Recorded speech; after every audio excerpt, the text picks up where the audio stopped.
नमस्कार दोस्तों, राधे राधे, हरे कृष्णा। मेरे यूट्यूब चैनल हरी क्रिएशंस में एक बार फिर से आप सभी का स्वागत है। तो आज की इस वीडियो में हमने ये 9 से 10 नंबर के गोपाल जी या राधा रानी के लिए सुंदर कलियों वाली पोशाक बनाना आपको सिखाया है। तो देखिए, पोशाक थोड़ी थोड़ी राजस्थानी लुक में हमने ये पोशाक उनके लिए बनाई है।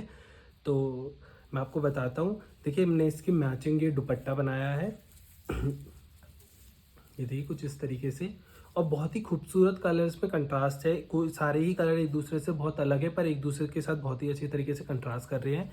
ये हमने इसकी चोली बनाई है जो प्लेन ग्रीन कलर की है, और ये हमारा लहंगा है, ये कलियों वाला लहंगा, और इस पर हमने ये पैच वर्क्स भी लगाए हैं। तो मैं आपको इसकी मेजरमेंट बता देता हूँ। इसकी जो हमारी तैयार कमर आई है वो आई है लगभग 7 इंच, और इसकी जो हमने लंबाई रखी है यहाँ से वो 7.5 इंच रखी है। पर अगर आप लेस को भी नापेंगे तो वो लगभग 8 इंच हो जाएगी, क्योंकि ये वाली लेस थोड़ी ज़्यादा लंबी है इस वजह से।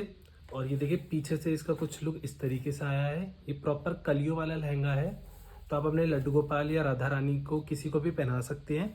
तो अगर आप ये पोशाक बनाना सीखना चाहते हैं तो प्लीज़ अभी मेरे चैनल को सब्सक्राइब करें, इस वीडियो को लाइक करें, नीचे कमेंट करके मुझे ज़रूर बताइएगा कि आपको ये पोशाक कैसी लगी। तो इस वीडियो के अंदर मैंने आपको ये पोशाक बनाना बहुत ही डिटेल में बताया, तो आप अगर वीडियो को ध्यान से देखेंगे तो आप ये पोशाक अपने गोपाल जी के लिए भी बना सकते हैं। हाँ, ये बनाना थोड़ा सा मुश्किल है, पर अगर आप ध्यान से देखेंगे और एक दो बार प्रैक्टिस करेंगे तो आपका हाथ जो है अच्छी तरीके से सेट हो जाएगा। तो चलिए अब पोशाक बनाना शुरू करते हैं। तो पोशाक बनाने से पहले मैं सबसे पहले आपको मेजरमेंट बता देता हूँ। तो देखिए, हमने यहाँ पे रफली अपना कली बना ली है एक पेपर के ऊपर। तो इसकी जो हमने मेजरमेंट रखी है, तो ये 9, 10 और 11 नंबर के गोपाल जी या राधा रानी को आप आराम से पहना सकते हैं। तो इनकी जो हमने कली की जो ऊपर से चौड़ाई रखी है वो 1 इंच रखी है। कली की नीचे की चौड़ाई हमने 6 इंच रखी है, और कली की लंबाई हमने 9 इंचेस रखी है। और ऐसे हमने टोटल 11 कलीज को हमें बना के तैयार कर लेना है। तो इसकी ही चलिए अब हम 11 कलीज को पहले कट कर लेते हैं, फिर आपको दिखाते हैं। तो देखिए, हमने अस्तर पे सबसे पहले यहाँ पे 11 कलियाँ जो है काट के तैयार कर ली है। और आप चाहें तो फैब्रिक की भी ऐसी ही कली काट के तैयार कर सकते हैं, पर अगर आपको अपना काम थोड़ा सा आसान करना है तो आप कली को ऐसे रैंडमली रखिए और उसके नाप का आप एक स्क्वायर पीस में जो आपका फैब्रिक है उसे कट कर लीजिए। तो मैंने तो यहाँ पर ऐसे स्क्वायर पीस पे ही फैब्रिक को कट कर लिया है। अब मैं कली को रखूँगा और उसके ऊपर अपना फैब्रिक को इस तरीके से ऐसे रख दूँगा। अब आप जब इसे पलटेंगे तो आपको दिखाई देगा कि आपको इसको चारों तरफ से अच्छी तरीके से सिल लेना है। सिल के फिर आप एक्स्ट्रा फैब्रिक को कट कर देंगे। तो चलिए मैं इसे पूरा सिल के और 11 आपको दिखाता हूँ। फिर वैसे ही हम बाकी की बची हुई 10 कलियाँ भी सिल के तैयार कर लेंगे। तो चलिए मैं इसे आपको सिल के दिखाता हूँ। तो देखिए, हमने इसे सिल लिया है अच्छी तरीके से। अब हम इसको कट कर देंगे एक्स्ट्रा फैब्रिक को।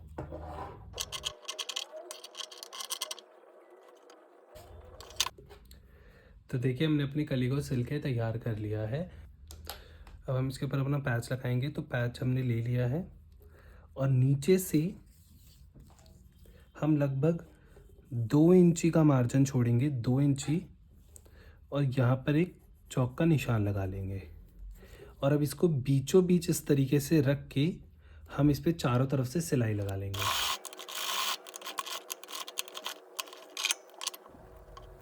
तो देखिए, हमने इसके ऊपर पैच को भी अच्छी तरीके से लगा लिया है। अब आप सारी कली अपनी इसी तरीके से सिल के तैयार कर लेंगे। तो चलिए मैं सारी कली सिल लेता हूँ, फिर आपको दिखाता हूँ। तो देखिए, इसी तरीके से हमने इन कलियों पे भी पैच लगा लिया है। अब आपको क्या करना है, इन दोनों को ऐसे सीधा करके रखना है और यहाँ पर इन्हें सिलाई लगा के जोड़ लेना है। तो देखिए, अपने से यहाँ से सिल लिया है। अभी खुलने के बाद कुछ ऐसा दिखाई दे रहा है। अब ऐसे ही हम इसके अंदर सारी कलियाँ जोड़ लेंगे। तो देखिए, अब हमने इस तरीके से अपनी सारी कलियों को जोड़ लिया है आपस के अंदर। अब मैं आपको बताता हूँ आगे क्या करना है। अब ये जितने भी हमने जहाँ पर सिलाई कर रखी है वहाँ पर हम ये पतला सा ये जो हमने टिश्यू रिबन लिया है इसको ऐसे करके और सीधी सीधी सारे में सिलाई लगा लेंगे। तो देखिए, हमने सारे में ये पतली वाली गोटा पट्टी को भी अच्छी तरीके से लगा लिया है। अब आपको अपनी पोशाक को नीचे से पकड़ना है और नीचे से इसको 1 इंची फोल्ड करेंगे। पहले आप एक 1/2 इंची फोल्ड करेंगे, 1/2 इंची और फोल्ड करके यहाँ पर सिलाई लगा लेंगे। ऐसे करके आपको पूरा इसको अच्छी तरीके से नीचे तक सिल लेना है। तो देखिए, हमने इसे नीचे से अच्छी तरीके से फोल्ड कर लिया और पीछे से अब हमारी ड्रेस कुछ इस तरीके से दिख रही है। एक्स्ट्रा जो धागे हैं वो हम बाद में कट कर लेंगे। अब हम इसके नीचे लेस लगाना स्टार्ट करेंगे। तो लेस लगाने के लिए मैंने जो यहाँ पे लेस ली है वो एक मैंने ये वाली लेस ली है, और इसके नीचे आज हम कोई मोती वाली लेस नहीं लगाएंगे क्योंकि वो इस ड्रेस पे सूट नहीं करेगी। हम थोड़ा राजस्थानी लुक दे रहे हैं तो इसलिए हम यहाँ पर ये वाली लेस लगाएंगे। ठीक है, तो मैं आपको बताता हूँ इसे आपको लगाना कैसे है। सबसे पहले आपको अपनी ड्रेस का एंड पकड़ लेना है और यहाँ पर लेस को कुछ इस तरीके से रखना है, और इसके नीचे हम ये वाली लेस रखेंगे। फैब्रिक के ऊपर हम ये वाली लेस रखेंगे, फिर उसके ऊपर हम ये वाली लेस रख के सीधी सीधी सिलाई लगा लेंगे। ध्यान रखिए ये वाली लेस को आपको फैब्रिक के नीचे नहीं रखना है, फैब्रिक के ऊपर रख के फिर इस वाली लेस को ऐसे रखना है, और अब हम यहाँ पे सीधी सीधी सिलाई लगा लेंगे। तो चलिए मैं सिल लेता हूँ फिर आपको दिखाता हूँ।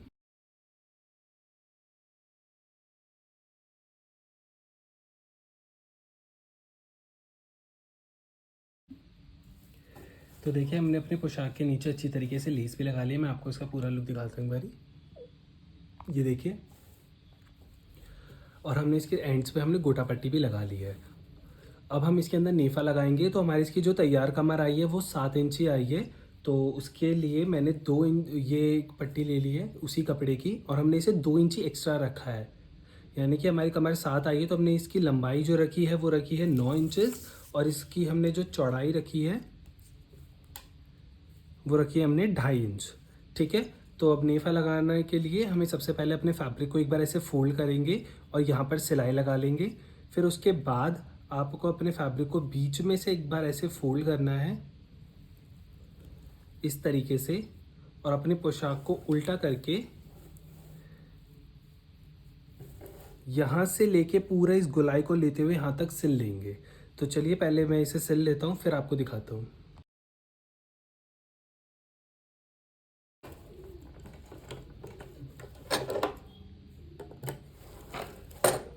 तो देखिए हमने इसे यहाँ पर अच्छी तरीके से सिल लिया, और अब ये हमारा बिल्कुल अच्छी तरीके से, और अगर आपका फैब्रिक भी इस तरीके से खड़ा हो जाता है यानी कि आपने नेफी को अच्छी तरीके से सिल लिया है। अब आप इसे सीधा कर लेंगे और अपने फैब्रिक को भी आगे ले आएंगे इस तरीके से। अब आपको एक डोरी लेनी है, तो मैंने तो यहाँ पर ये पतली सी गोल्डन की कलर की डोरी ले ली है। अब आपको इसको अपने नेफी के बीच में इस तरीके से रखते हुए ऐसे पूरे में से सिलाई कर लेंगे। अब ये जो हमारा एंड का फैब्रिक बच गया है इसको आपको थोड़ा सा कट कर देना है। तो देखिए मैंने इसे कट कर लिया। अब ये बचे हुए फैब्रिक को हम अंदर की तरफ फोल्ड करेंगे और फिर इसके ऊपर हम अपने फैब्रिक को इस तरीके से रख के सिलाई कर लेंगे। तो देखिए हमारा नेफा अच्छी तरीके से लग के तैयार हो गया है। अब आपको अपनी ड्रेस को बीच में से ऐसे फोल्ड कर देना है और यहाँ पर भी आप एक सीधी सिलाई लगा लेंगे। यहाँ पर हमने देखिए 2 इंची का गैप छोड़ के और फिर नीचे हम ऐसे करके सिलाई लगा लेंगे। तो देखिए हमने लहंगे को पीछे से अच्छी तरीके से सिल लिया और हमारा लहंगा भी यहाँ से अच्छी तरीके से जॉइन हो चुका है, और हमने इसकी डोरी पर ये लटकन भी अपनी फैब्रिक की बना के लगा ली है। तो यहाँ पे हमारा लहंगा जो है पूरी तरीके से बन के तैयार हो चुका है। तो चलिए अब मैं आपको इसकी चोली बनाना सिखाता हूँ। तो अब हम अपनी ड्रेस के ऊपर की चोली बना लेते हैं। तो उसके लिए मैंने ये प्लेन ग्रीन कलर का फैब्रिक ले लिया है और इसकी मैं मेजरमेंट अब आपको बताता हूँ। तो इसकी जो हमने लंबाई रखी है वो लगभग हमने देखिए 17 इंच रखी है। 17 इंच से थोड़ी सी एक्स्ट्रा ही है पर वो कट कर देंगे हम। और इसकी जो चौड़ाई रखी है वो हमने रखी है 5 इंच। ये देखिए 5 इंच हमने इसकी चौड़ाई रखी है। अब मेरा फैब्रिक देखिए दोनों तरफ से एक जैसा ही है, तो आपको क्या करना है, आपका फैब्रिक मान लीजिए मेरा फैब्रिक यहाँ से सीधा है और यहाँ से उल्टा है, तो आप अपनी सीधी वाली साइड को इस तरीके से रखेंगे अंदर की तरफ और उसको फोल्ड करके यहाँ पर सीधी एक सिलाई लगा लेंगे और फिर बाद में इसे पलट लेंगे। तो देखिए अपने इसके यहाँ पर सिलाई लगा ली है। अब हम इसे पलट लेंगे। तो देखिए हमारा फैब्रिक जो है हमने पलट लिया है अच्छी तरीके से और अभी कुछ ऐसा दिखाई दे रहा है। अब आप चाहें तो इसके ऊपर प्रेस भी लगा सकते हैं या फिर हल्का सा ऐसे नाखून से ऐसे निशान लगाएंगे ना तो ये वैसे भी ठीक हो जाएगा। तो मैं तो इसके ऊपर कोई भी प्रेस नहीं करने वाला हूँ। अब आपको क्या करना है, इस पट्टी को बीच में से ऐसे फोल्ड करना है, देखिए इस तरीके से, और यहाँ से इसे कट कर देना है जब ये दोनों इक्वल होनी चाहिए पर। तो देखिए मेरी ये पूरी इक्वल आ रही है। अब मैं इसे ऊपर से कट कर दूंगा।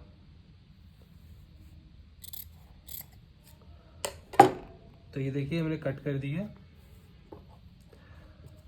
अब आपको क्या कर रखना है, इसको इसके ऊपर इस तरीके से ऐसे रखना है। और अब आपको अपनी चोली की एक बार लंबाई नापनी है। तो हमारी चोली की लंबाई आ रही है लगभग 9 इंच। तो 9 इंच का जो हमारा हाफ होता है वो 4.5 इंच। तो हम 4.5 इंच पर एक मार्क लगाएंगे ऐसे। और अब 4.5 इंच से हम यहाँ पे 2 इंच पर और मार्क लगाएंगे। और यहाँ पर अब आपको एक बार सीधी ऐसे सिलाई, ऐसी थोड़ी तिरछी करके सिलाई को कर लेना है। तो देखिए हमने इसे यहाँ पर अच्छी तरीके से सिल लिया। अब हम खोलने के बाद हमारी चोली कुछ इस तरीके से दिखाई दे रही है। अब आपको क्या करना है, यहाँ पे आपको इस लेस को हमने लिया है और इसको यहाँ पर सिल देंगे, ठीक है। पर नीचे और ऊपर आपको थोड़ा थोड़ा गैप रखना है। तो मैंने यहाँ पर 1.5 इंची का नीचे ही गैप रखा है और 1.5 इंची का ही हमने ऊपर गैप रखा है। तो इस लेस को मैं ऐसे ही दूसरी साइड पर भी सिल लूँगा। पर इसके नीचे मैं एक और लेस का यूज़ करूँगा। मैं यहाँ पर समोसा लेस को भी पहले इस लेस के नीचे इस तरीके से रख के और फिर यहाँ पर इसके ऊपर सिलाई लगाऊंगा। तो चलिए मैं आपको सिल के दिखाता हूँ। तो देखिए सबसे पहले हमने इसी की ही साइज़ का हमने अपना समोसा लेस को भी कट कर लिया है। अब आपको क्या करना है, अपने फैब्रिक के नीचे सबसे पहले समोसा लेस को कुछ इस तरीके से रखना है। 1.5 इंची का आपको गैप ऊपर छोड़ना है और फिर इसके ऊपर आप अपनी ये वाली लेस को रखेंगे ऐसे। और अब हम यहाँ पर सीधी सिलाई लगाएंगे।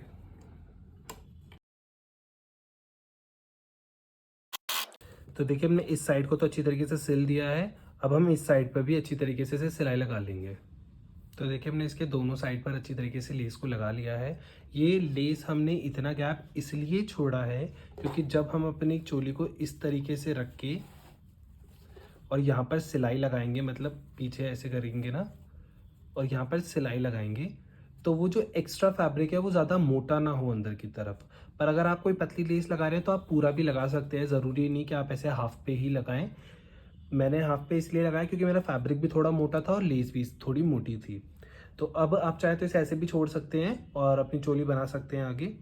लेकिन मैं इसके ऊपर अभी ये वाला टिश्यू रिबन और लगाऊंगा जिससे इसका लुक थोड़ा और अच्छा हो जाएगा। तो एक बार मैं यहाँ पर लगा लूँगा और ऐसे ही सेम मैं इस तरफ भी लगा लूँगा। तो दोनों साइड पे मैं टिश्यू रिबन लगा के फिर आपको दिखाता हूँ।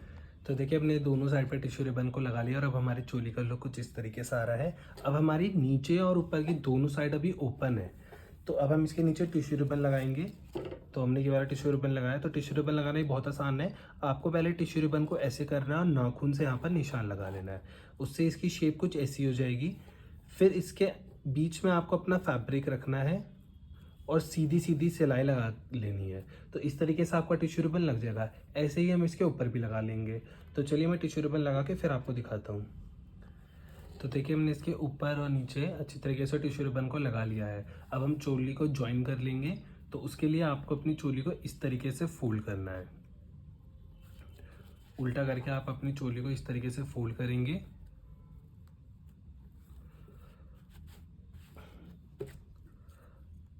अब आपको यहाँ से मैं आपको मेजर करके दिखा देता हूँ। आपको ऊपर से लगभग 2.5 इंची यहाँ से यहाँ तक की एक सीधी सिलाई लगा लेनी है ऐसे एल शेप में। और ऐसे ही आपको इस तरफ भी लगा लेना है। तो चलिए मैं सिलाई लगा लेता हूँ फिर आपको दिखाता हूँ।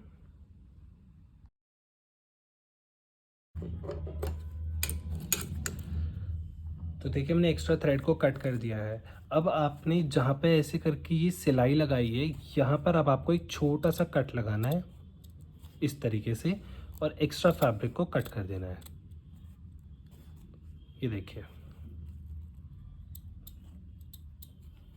ध्यान रहे वो कट ज़्यादा आगे ना जाए, नहीं तो फिर आपकी चोली भी कट सकती है। इसी तरीके से हम यहाँ पे कर लेंगे। ये कट हम इसलिए लगा रहे हैं, इससे आपकी जो चोली है वो आसानी से पलट जाती है और उस पर कोई भी झोल नहीं आता है पलटने के बाद। चलिए अब हम चोली को पलट लेते हैं।